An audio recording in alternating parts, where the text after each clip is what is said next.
everybody. Welcome to another edition of Crafting and Crime Daily, the show where I, your host, Rebecca, recap live trials in my Temu dress. What do you think? Okay. I've got a new trial for you today, a trial that started yesterday. I previewed this on Tuesday. Now, it was supposed to start on Monday. Instead, it started on a Thursday because this person, Richard Merritt, the defendant, his lawyer was on trial in another courtroom. So they had to wait for him to get done with that trial and then come over. So they picked the jury on Wednesday, and on Thursday, before Judge Courtney Johnson, they began the trial. So today, I'm going to recap for you what happened yesterday. But first, it's Friday. You know what that means. Now, if you're a new subscriber, don't turn me off. This is don't change the station, so to speak. You know, remember old TVs when you have to get up and change the station? Don't change the station. I'm going to do the Friday dance. Everybody out of your chairs. Woo-hoo-hoo, woo-hoo, woo-hoo. Don't change the station. Ooh-hoo-hoo. Okay. You're like, what the hell? I know. What in the Siam hell is she doing? It's just something I do on a Friday. Yeah. I am fun employed and happily retired, as you can tell. Former nurse, former lawyer, and I just have fun with this. So let me tell you how this went down. Opening statements. The female prosecutor, there's a male and a female prosecutor. I didn't catch their names. She gets up and she's umming her way through it, which I do that as well, so it's okay. She talks about, who Richard Merritt is. He's a 48-year-old man from Marietta, Georgia, who is a former attorney. Richard Merritt practiced through his own law firm, the law offices of Richard Merritt. He did some criminal work, but mostly personal injury. And he was charged in 2018 with 34 counts of fraud, abuse of the elderly, etc., etc. He agreed in 2019 to plead guilty. He pled guilty on January 18th of 2019, and in front of this judge, he said, "Can I have a couple weeks to get my affairs in order?" And the judge says, "Oh, sure. Yeah, you go ahead. But we're going to put an ankle monitor on you." And he had restrictions. He couldn't leave the house before a certain time. He had to be back home by a certain time. And then there was a company that was monitoring this ankle monitor. He's married. His former wife's name is Janine. He has 2 kids, Jackson and Maya. Okay. Jackson's 17, Maya's 16. So older teenagers. He's been married 20 years to Janine. Janine is a veterinarian, a small animal veterinarian. So you've got a doctor, you got a lawyer, and they're not doing too bad. Not doing too bad. However, the day that he was supposed to turn himself in on February 1st of 2019, he flees. First, he murders his mom. Mom was Shirley Merritt. She was found dead on February 2nd at the bottom of her basement stairs. Richard is gone. He cut off the ankle monitor.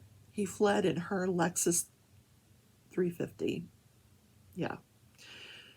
Left his own car there, but fled in her car. He is finally apprehended 8 months later, where he is living a new life in Nashville, Tennessee, about 500 miles away.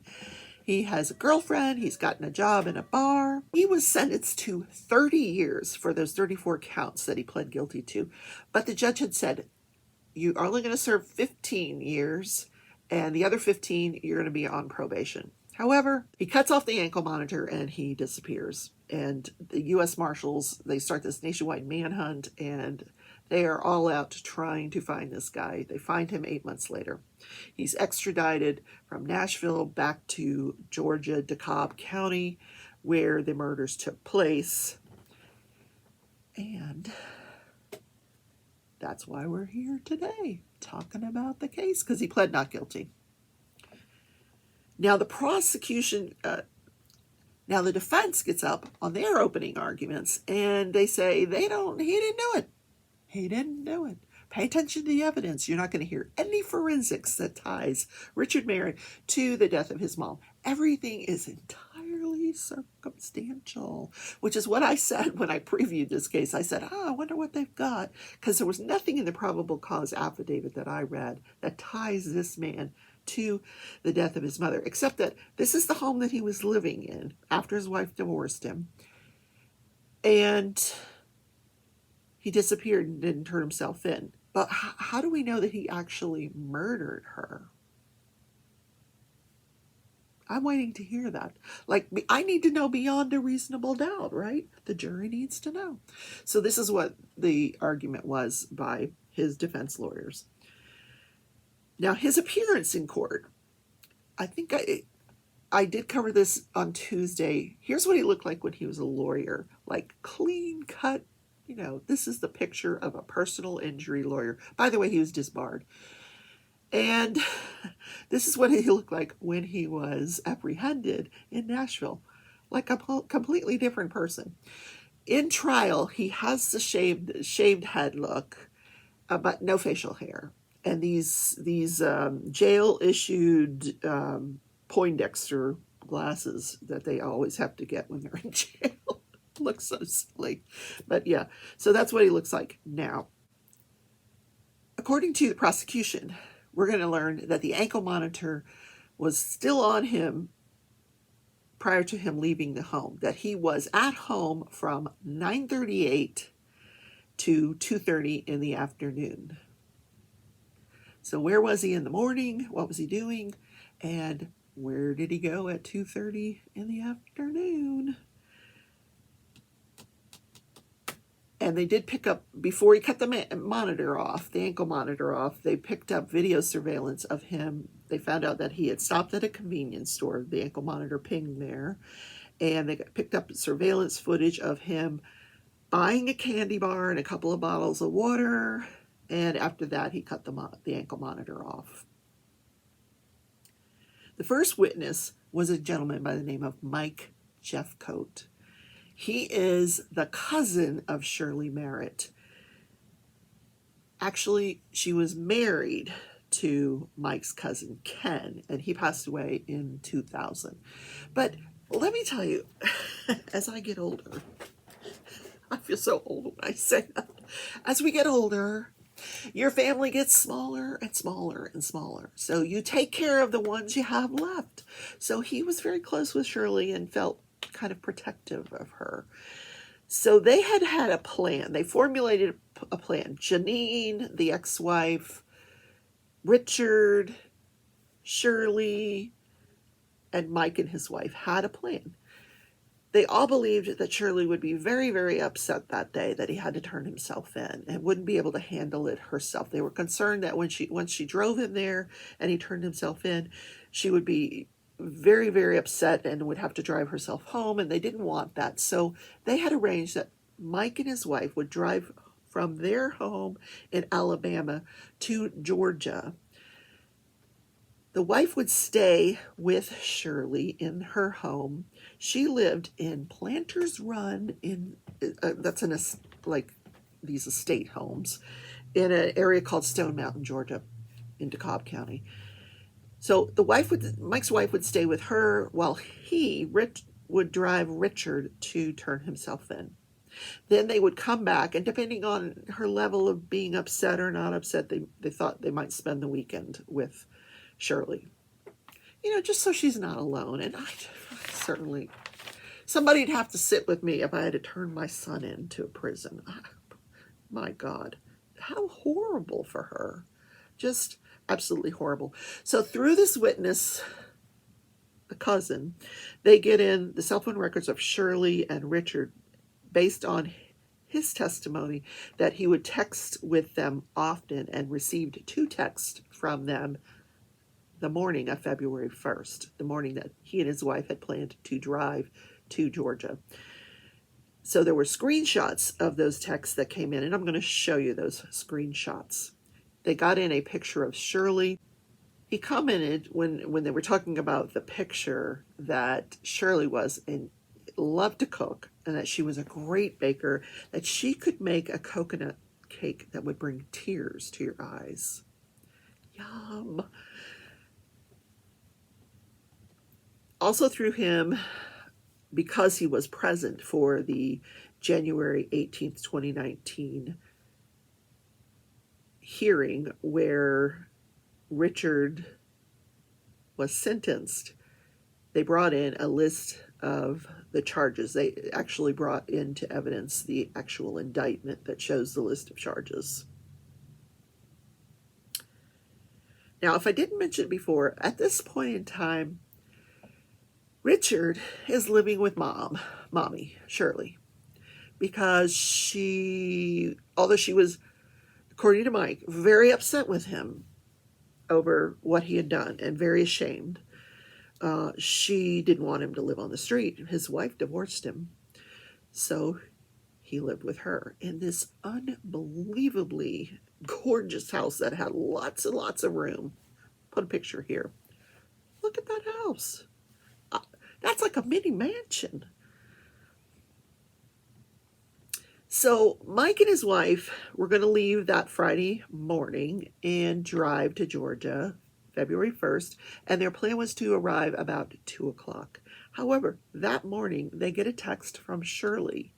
Now, here's the text, and it does say 8:39 a.m. So in Georgia, it would have been 9:39 Eastern time. But on Mike's phone, where this text message screenshot was taken from, it was 8:39 because he lives in Central Time. The text message reads, I'm going to read it to you. If I can find it. Where is it? Here we go. I really wish you wouldn't come until another weekend. Things are not good here. I can drive him to the jail and get myself home without any problems. Richard has some things he has to take care of this morning, so we don't need to leave here before 2. That's why he originally said for you not to get here before 1:30. He has a lot of things we need to talk about. So when they get that message, he turns around. They're like already on their way, him and his wife. They turn around and they start heading back home. And they just figure, okay, she changed her mind. She thinks she can handle it, but, we'll look in on her. Then they get a text an hour later from Richard. This is at 9:25 a.m. Now, we know from the ankle monitor company that he is home between 9:38 and 2:30. So he must have been driving home from where he had been. I know where he'd been, but that's through the next witness. So thanks again, but as we both told you, she's okay.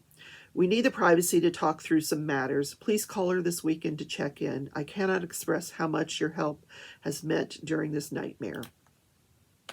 Love, Rich. Love and kisses.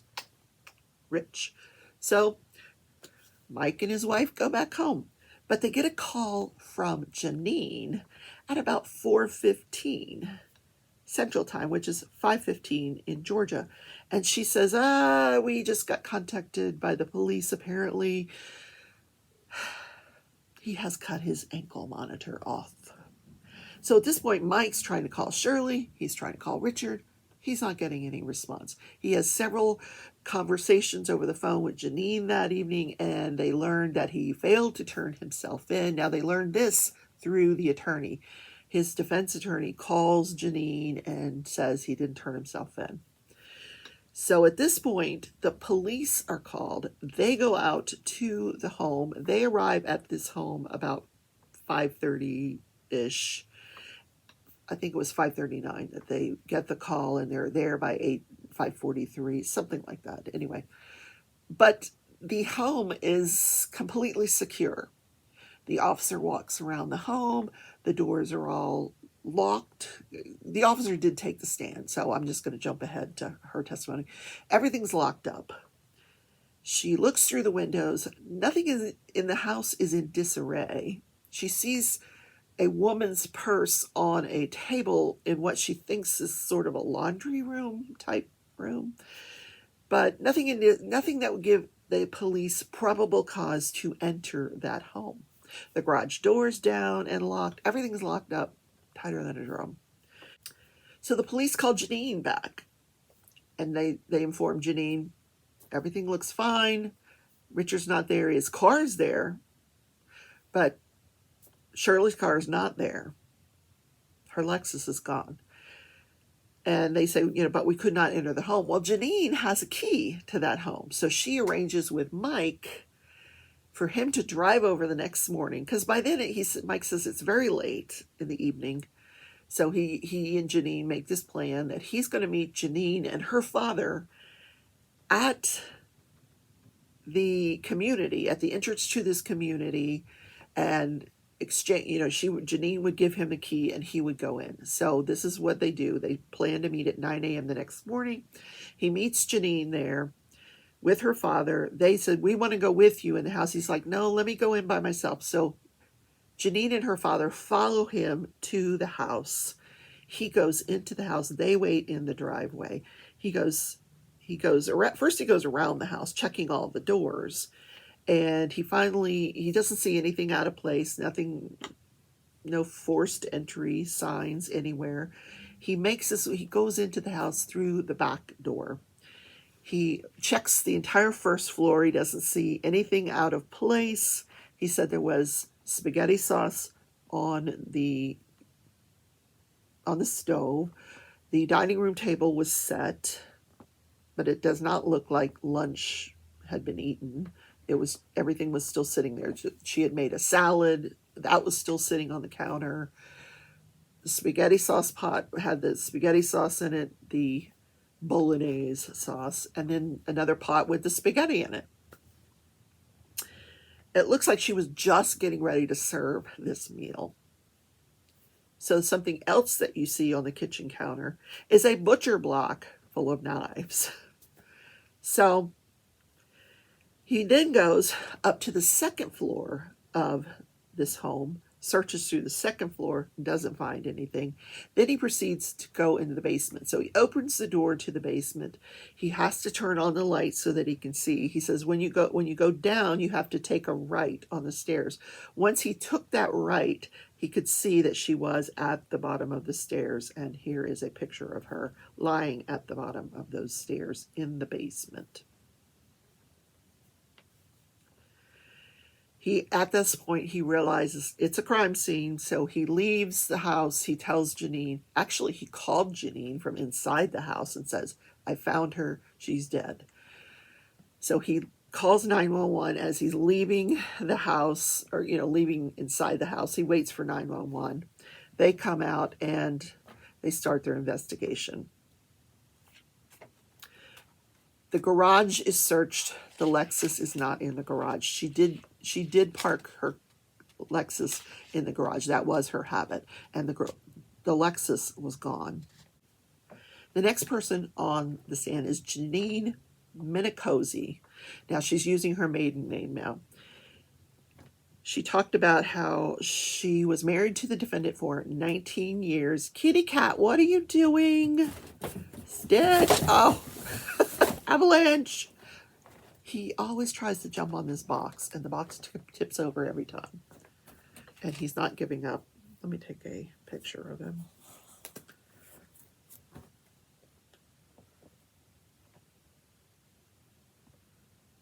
Nope, don't want to be on camera.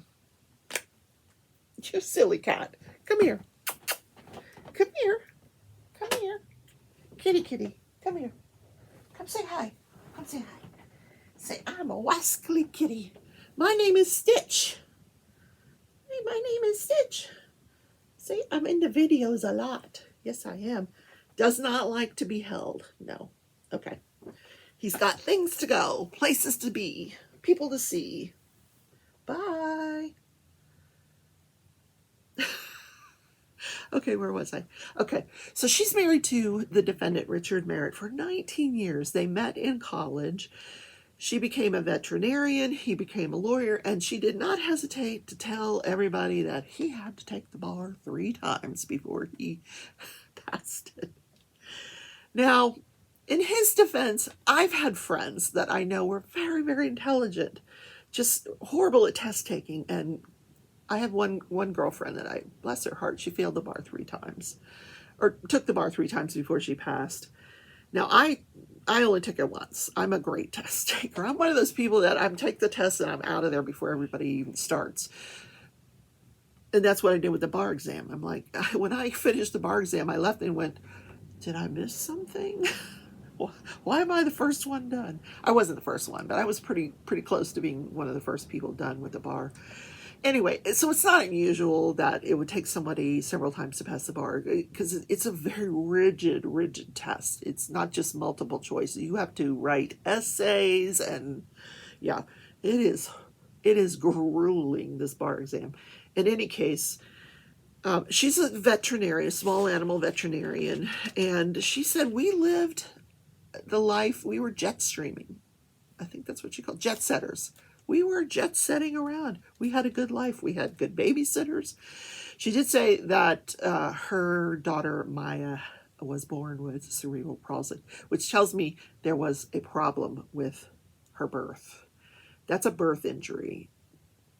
No doubt, probably brain damage from some kind of birth injury. But it sounded like it wasn't severe. She's in a wheelchair, but she does go to school. She goes to regular school. Jack goes to a private school, but they couldn't send Maya to a private school. They had to send her to public school so she could get the assistance that she needed in the public school for her disability. Yeah, so her quote was that they had a fun jet-setting lifestyle. But she divorced him 1 month. She filed for divorce 5 days after she found out about her husband's charges for fraud and abuse. She said this ruined her life. She found out that he hadn't paid the mortgage for 6 months, and they lost their house. He sold their daughter's van. She had a special van for her daughter to get the wheelchair in and out of the vehicle. He sold it. She said, he ruined her life. So she filed for divorce. Actually, she said it was 5 days after his arrest, and he was arrested like January 31st of 2018. So she said by June, 4 months later, they were divorced. And she appears very bitter about the entire thing. Very, very bitter. So she said that when he was arrested, she was asked, did you bond him out? She's like, no, I didn't bond him out. Like, she almost said, hell no. Hell no, I didn't bond him out. She didn't say hell, but I would have. And so then she admitted that Shirley was the one that bonded him out. It looked like she didn't want him to get out. I don't know what his bond was, but Shirley, his mom, came to the rescue and bonded him out. She also commented that Shirley is the one that bankrolled him starting his own law firm. It's expensive. It's expensive to maintain your own law firm, because you have to have a whole array of clients, or you should, if you're going to open your own law firm. Or it takes a while to get the clients, and then once you get the clients, you have to work the cases. This all you need to be making money in the meantime. So it's difficult. So his mother posted his bond. She put up her house to post the bond. Now, she said that she had a very good relationship with her mother-in-law, Shirley, and that she was the best grandmother to her two kids. But the relationship between Richard and his mother, she said, was very contentious. She said they would fight over everything. She couldn't remember anything specifically. She said, but they were just always fighting with each other. Not fighting, but, arguing. Very contentious relationship there. So she talked about, she knew she had been to the sentencing hearing. She got there late, but she got there in time to hear what the sentence was. And she knew that he had to turn himself in on February 1st by 5 p.m. So she arranged, that was a Friday, so she arranged that on Thursday evening he could say goodbye to the kids. So she met him in the parking lot of the Starbucks. Jack went and spent the night with him, and the plan was the next morning she had a neurology appointment for her daughter, Maya, and that he would meet her there and bring Jack back to her, and he would get to see Maya at this neurology appointment. When he shows up for the neurology appointment the next morning, she said he was very, very quiet, in a really weird mood. The neurologist actually witnessed this, and because of this, he actually walked her to her vehicle. The neurologist actually walked her and her daughter to her vehicle, took her out the back door through the employee entrance to where her vehicle was, because he didn't like what he was seeing in Richard's demeanor. Now, she was asked about his appearance, the shaved head, the goatee, and all that, versus what we saw in that personal injury photo. She said that he did have the shaved head and goatee at this time, because my original thought was that when he cut the ankle monitor off, he changed his appearance. No, he already was sporting the shaved head and the goatee. She said he had had that for a few months. He had been going around looking like that for a few months. So she did say that when he did not show up at 5 p.m., that she was called by his attorney and informed that he had not reported. At that point, this was Friday, when she gets the call from the attorney, she gets in her car and she goes to her son's school where he's in the middle of a band concert. She gets her son and takes him home. And the defense attorney says, well, why did you do that? She goes, I was afraid. I didn't know where Richard was, and I was afraid he was going to, I didn't know if he'd pull some stunt and come try to get Jack. So I went and got him. Smart woman. She said the defendant had a very scary temper, that during that last year he had started drinking. He would come home drunk. And there was one time when he actually pushed her down and she hit her head on the back of the bed, or on the post of the bed. But she did not report it. She said, I was scared. I didn't know what he would do, so I didn't report it. That's not unusual.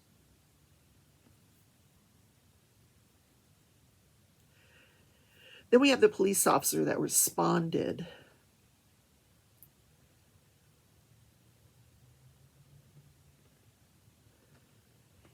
to the house that afternoon. She arrived at 5:39 p.m. She didn't leave for a few hours. She stayed there. She waited for her supervisor. She searched all the way around the house. Everything was locked. She looked in the windows. No signs of disarray. Then she went around interviewing neighbors. None of them had heard or seen anything unusual. That's why she was there for such a length of time. But they had no probable cause to enter the home. She was not on duty the next morning when the police got the call about the murder. So the next person on the stand was a crime scene investigator who walked through all kinds of photographs. He photographed the house, which I've shown you already, but I'll show you again. He said the house was very well organized and immaculately clean.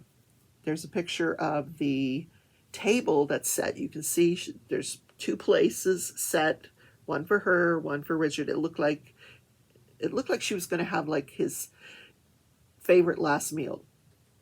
Janine did say she's a fabulous cook, and his favorite meal was this spaghetti that she would make for him. You can see on the stove, here's a picture of the stove where the spaghetti is sitting there. Here's a picture of the butcher block where the knife came from that was used to kill her. So nobody entered that. It doesn't look like anybody entered that home. There was no signs of forced entry. And they didn't enter with their own weapon. This weapon, she was killed with stuff that was in the home. Then there was a picture of the barbell. And last but not least, this crime scene investigator was asked to open this evidence bag, and inside of it was the knife handle. So apparently he struck her with such force that the knife broke, and all he had was the handle. I don't know where the blade was, but so you get to see the handle, and it does match up with the other knives in that butcher block. And then the last photograph is the 35-pound barbell or dumbbell that was used to bludgeon Shirley over the head. The next person on the stand was a fingerprint analyzer from the Georgia Bureau of Investigation. She was given the knife handle to attempt to obtain fingerprints off of.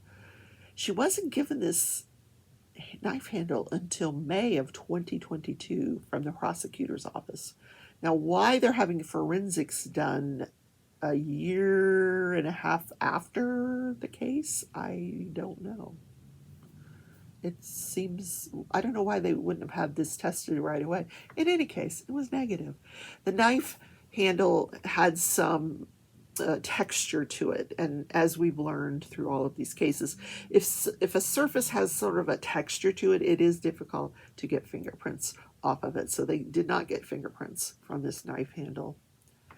She was not asked to test for fingerprints on the barbell. The barbell would also have a texture to it to prevent from slipping. You know, it has kind of a rough surface to it. So she was not asked to get fingerprints. Then the final person on the stand yesterday was another analyzer from the Georgia Bureau of Investigations, where she was asked to analyze some hair that was in the hand of Shirley Merritt. And all of the hair that she was able to analyze came back to be, or turned out to be, Shirley's own hair.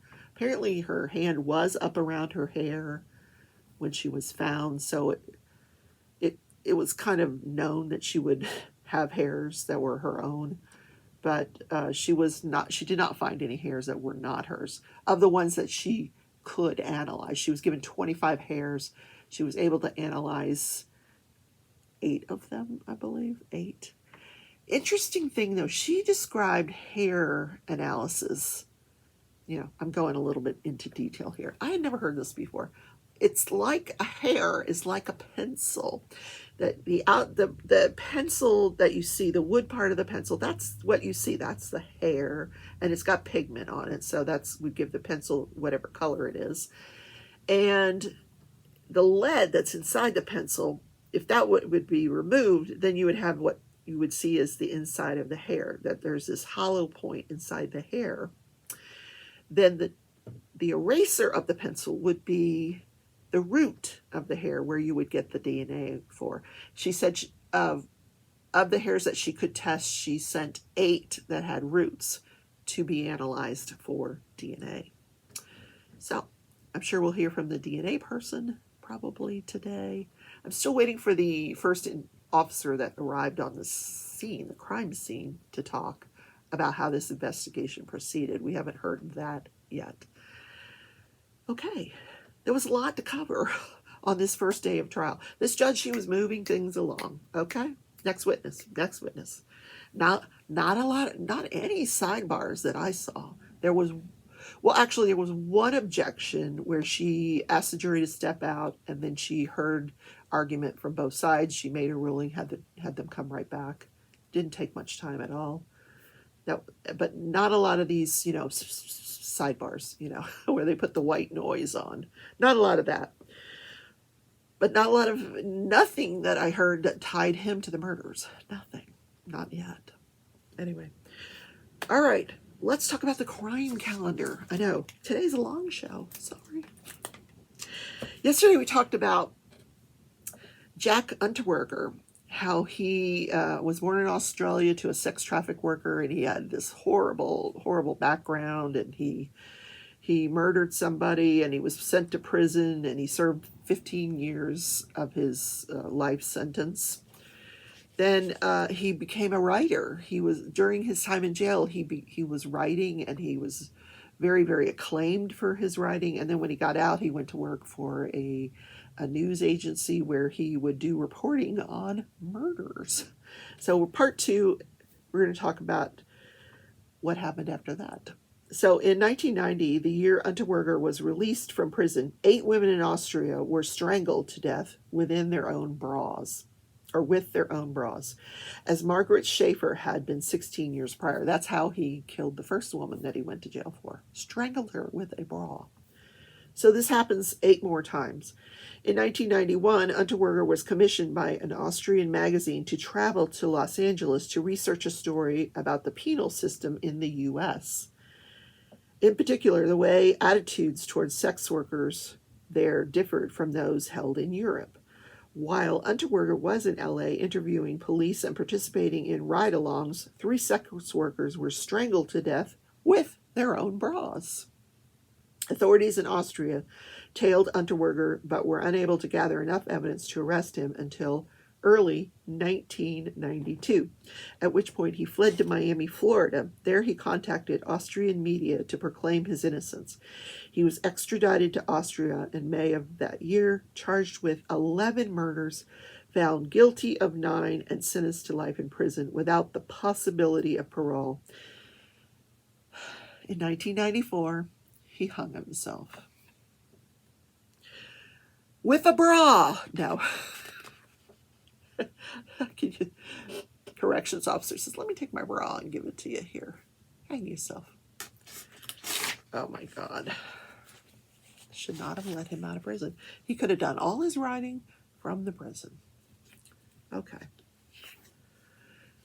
So that is, what a sad note to end on. Oh my goodness. All right, guys.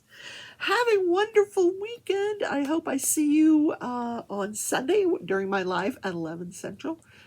That is where I just chit-chat, talk about whatever occurred during the week, talk about crafts with my friends who are all crafting and what they're working on, and yeah, just a little coffee and chat at 11 on Sunday.